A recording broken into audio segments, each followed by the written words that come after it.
शांति तो अब सपने भी नहीं देखती। उसे पता है कि वो पूरे नहीं होंगे। फिर एक दिन आया कोई और उसने एक सपना देख ही लिया। लेकिन घर के आंगन में आज गोबर का लेप हो रहा है। शांति अपनी मामी का हाथ बटा रही है। मामा रमेश अपनी छोटी सी रेडी को तैयार कर रहे हैं।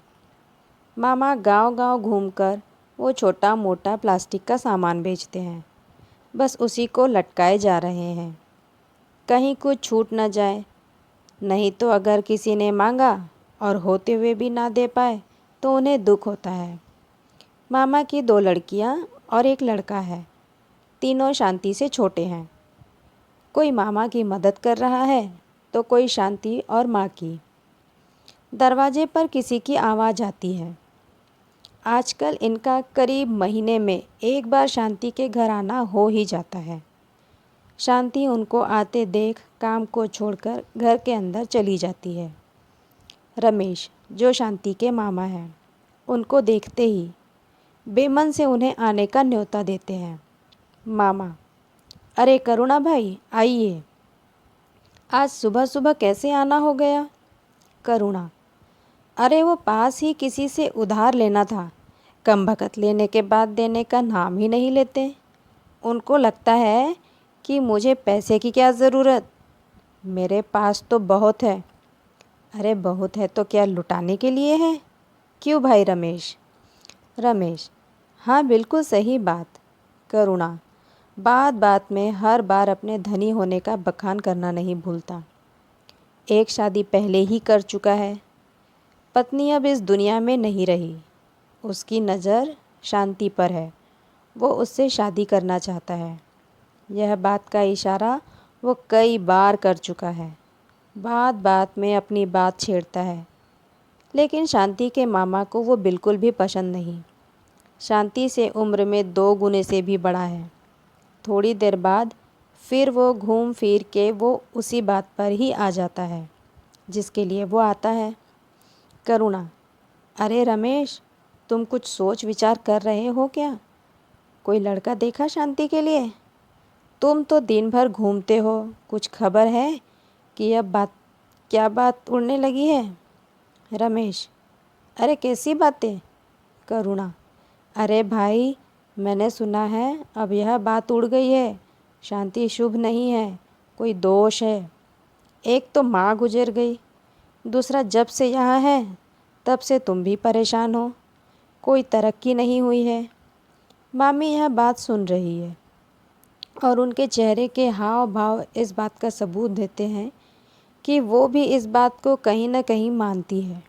रमेश, अरे ऐसा कौन फैला रहा है? ऐसा तो कुछ नहीं है। करुणा, फिर 2 बार पहले बात बनते बनते कैसे रह गई? रमेश, वो तो। करुणा, अरे बात कुछ भी हो, लेकिन बात की बात सब लोग बना ही लेते हैं। अब तुम ज़्यादा देर मत करो वरना मुश्किल होगी। लोग यही बोलेंगे कि अगर माँ जिंदा होती तो ऐसा होता क्या? तुम क्या मुंह दिखाओगे फिर अपनी बहन को? रमेश गरीब और फिर उसकी बहन की जवान बेटी की जिम्मेदारी उसके ऊपर। पिता तो जाने कहाँ छोड़ गया माँ के जाने के बाद। उसने कोशिश की लेकिन कहीं बात बन नहीं रही थी। शांति दिखने में उठने में बहुत अच्छी थी, भली लड़की थी, लेकिन कुछ तो था जो आड़े आ रहा था। रमेश को भी अब लगने लगा था कि उसे जल्द से जल्द कुछ करना होगा। शांति की मामी का व्यवहार भी कुछ बदला बदला सा था। यह बात शांति को भी दिखाई दे रही थी। मामा और मामी की बातें भी उस बारे में होती थी, खुसुर फुसुर ही सही, लेकिन शांति को पता था कि उसकी वजह से परेशानी अब और बढ़ने लगी है। शांति की मामी ने एक सुबह शांति को उसकी बहनों के साथ बाजार कुछ लेने के लिए भेज दिया। मामा सुबह फिर जाने की तैयारी कर रहे थे, सजा रहे थे अपनी रेडी। मामी, अरे कुछ विचार करो, क्या बस रेडी में ही लगे रहोगे? मामा, और कुछ है क्या खजाने में? अपना खाना पीना अनाज इसी से तो चलता है। मामी, मैं भी वही कह रही हूँ, तुम कहीं के राजा तो हो नहीं। और यह तुम्हारी भांजी भी कहीं की राजकुमारी तो नहीं? तो जब उसे वो आदमी पसंद तो क्यों मुंह घुमाए बैठे हो? ठीक ठाक रुपया पैसा भी है। मामा, रिश्ता कौन सा? मामी, अच्छा करुणा की बातें तुम्हें समझ नहीं आती कि वो शांति को जोरू बनाना चाहता है? मामा, तुम पागल हो, कहीं बड़ा है वो शांति से। ऐसा ब्याह करा दिया तो लोग क्या कहेंगे? और काहे का पैसा है, उसके दिखावे ज़्यादा है। मामी, अरे तुमसे तो ज़्यादा है, कुछ भी करके कम से कम बसर कर ही लेता है। तुम सारी ज़िंदगी भी रेडी पर चप्पल घिसो फिर तुम उसके जैसा मकान नहीं बना पाओगे। फिर उम्र निकल गई तो जो आया है वो भी नहीं मिलेगा। मामा, क्या उम्र है, 20 की होगी, अभी तो समय है। मामी, ठीक है फिर करो मनमानी, देखती हूँ कौन सा राजकुमार लाते हो इसके लिए। खुद की 2 बेटियाँ हैं, उनकी परवाह भी नहीं है। मामा को यह सारी बातें सोचने पर मजबूर तो कर रही है, लेकिन फिर भी अभी उसने सोचा है कि लड़की के लिए जो अच्छा होगा, उसकी पसंद का होगा वही करूँगा। शांति के मन को कोई नहीं समझता। लगता है जैसे उसे सपने देखने का अधिकार भी ऊपर वाले ने छीन लिया। वो सबकी मर्जी में राजी है। हालांकि किसी कोने में उसे भी इंतज़ार में है। वो जानती है जो सोचा वो पूरा नहीं होगा, लेकिन फिर भी एक छोटी सी आशा का दीप जलाकर बैठी है। कहीं कुछ हो जाए। और एक दिन कुछ ऐसा ही होने जा रहा था। एक दिन सुबह सुबह ही उनके दरवाजे पर कोई आया, जो पास के गांव का था, उनका परिचित। बातचीत में उसने बताया कि एक परिवार को आपकी लड़की की तस्वीर दिखाई। परिवार अच्छा खाता पीता है, लड़का भी मेहनती है, बस एक आखिरी लड़का है उनके परिवार में। शादी की बात चलाऊं आप कहें तो? रमेश तो जैसे जिंदा हो गया, आंखें चमक गई। रमेश, अरे हाँ क्यों नहीं, जब वो आना चाहे आ सकते हैं, कुछ छिपाना नहीं, हमारी स्थिति बता देना, हम लड़की दे सकते हैं, बस कुछ भी देने की हमारी हैसियत नहीं है। परिचित, अरे वो सब मैं बात कर लूँगा। तय किए दिन पर लड़के और उसके परिवार के लोग आए। शांति के दिल में फूल खिल रहे थे, जैसे सपने खुद पूरा होने आ गए हो उनके पास। उसने तो छोड़ दिया था सब भाग्य के भरोसे, पर जैसे कोई राजकुमार ही आ गया उसे अपनाने। शांति ने उसे सिर्फ कुछ सेकंड के लिए ही झलकियों में देखा हो, और फिर बड़ों ने बात को तय करना शुरू कर दिया था। शांति अब चुपचाप कमरे में बैठी मंद मंद मुस्कुरा रही है। उसके जाने के बाद जैसे मामा को एक अलग तरह का सुकून मिला हो। शांति के पास गए और उसे सिर्फ देखा। उसके देखने भर से वो समझ गए कि शांति को लड़का पसंद है। वो ऊपर वाले से अब यही दुआ कर रहे हैं कि उसका घर बस जाए, कोई मुश्किल ना हो। शादी वाला दिन आ ही गया। शांति सज धज के तैयार बैठी है, राजन के लिए, उसके होने वाले पति से 7 फेरे लेने के लिए। अचानक उसके कमरे में राजन आ जाता है, जिसको देखकर वो घबरा जाती है। घबराहट कुछ सेकंड की रहती है, फिर वह शर्म बन जाती है। शांति, अरे आप यहाँ क्यों आए हैं? पता है शादी के पहले देखना शुभ नहीं होता है। राजन, तुम्हारी आवाज़ तो जैसे मैंने सोचा था उससे भी ज़्यादा अच्छी है।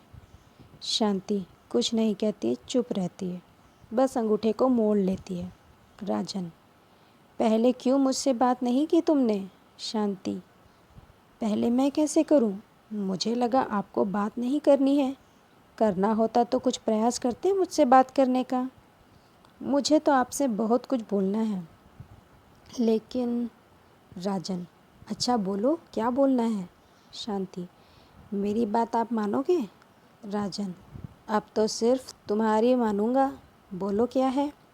शांति, सपने मैंने देखे नहीं, डर लगता था वो पूरे होंगे नहीं, पर कहीं न कहीं आप जैसा ही पति चाहिए था। मैं जब भी थोड़ा बहुत कुछ किसी कोने में सोचती थी, ऐसा ही कुछ सोचती थी, जो मेरा ख्याल रखे, मुझे प्रेम करे। बचपन से ही अभाव है, माँ का प्यार नहीं मिला, पिता कहीं चले गए छोड़ के। ऐसा नहीं है कि मामा और मामी ने ख्याल नहीं रखा, लेकिन कभी अपनी छोटी छोटी मनमानी नहीं कर पाई, कभी रूठ कर अपनी बात नहीं मना पाई। मैं चाहती थी कि ऐसा कुछ हो जहाँ मुझे कुछ सोचना ना पड़े।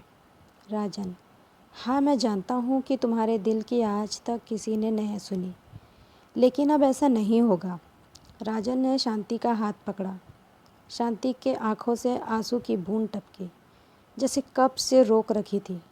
तभी दरवाजे पर जोर से दस्तक होती है। बाहर मामी है, जो उसे बुला रही है फेरों के लिए। वो हड़बड़ा कर उठती है और दरवाज़ा खोलती है। मामी उसे ले जाती है आंगन में बने छोटे से विवाह पंडाल में, जहाँ उसका दूल्हा बैठा है। शांति वहाँ जाकर बैठती है। पंडित जी अपना काम शुरू कर देते हैं। मामा बैठे हैं अपना मुरझाया चेहरा लेकर। पगड़ी जो बंधी थी उसका होश नहीं है कि अब कहाँ है। आस-पास थोड़े बहुत लोग भी हैं। शांति का दूल्हा अब सेहरा हटाकर शांति को देखता है। दूल्हा और कोई नहीं बल्कि करुणा है। शांति को भी यह पता है, राजन और उसके घरवाले ने भी यह रिश्ता तोड़ दिया, वो भी शादी वाले दिन। इसका क्या कारण उन्होंने नहीं बताया। कहा कि उनके घर में कुछ अनहोनी हो गई, अभी हमें माफ़ करें। शादी की तैयारी हो गई थी, सभी लोग आए गए। अब की बार अगर शादी ना हुई तो शायद फिर होना मुश्किल है। करुणा वही था। उसने इस बात में अपने लिए एक अवसर देखा और सभी के सामने फिर अपनी बात रखी। गांव वालों ने उसका साथ दिया और मामी ने भी। उसके मामा को सुनना ही पड़ा। शांति को यह बात पता चल गई थी। उस कमरे में वो कल्पना कर रही थी, अगर सब ठीक होता तो वो राजन से किस तरह बात करती। वो 10 मिनट की कल्पना उसके मन की थी। वो उसके मन चाहे 10 मिनट थे। उसके बाद एक बार फिर वो चल पड़ी अपनी किस्मत के साथ लड़ने।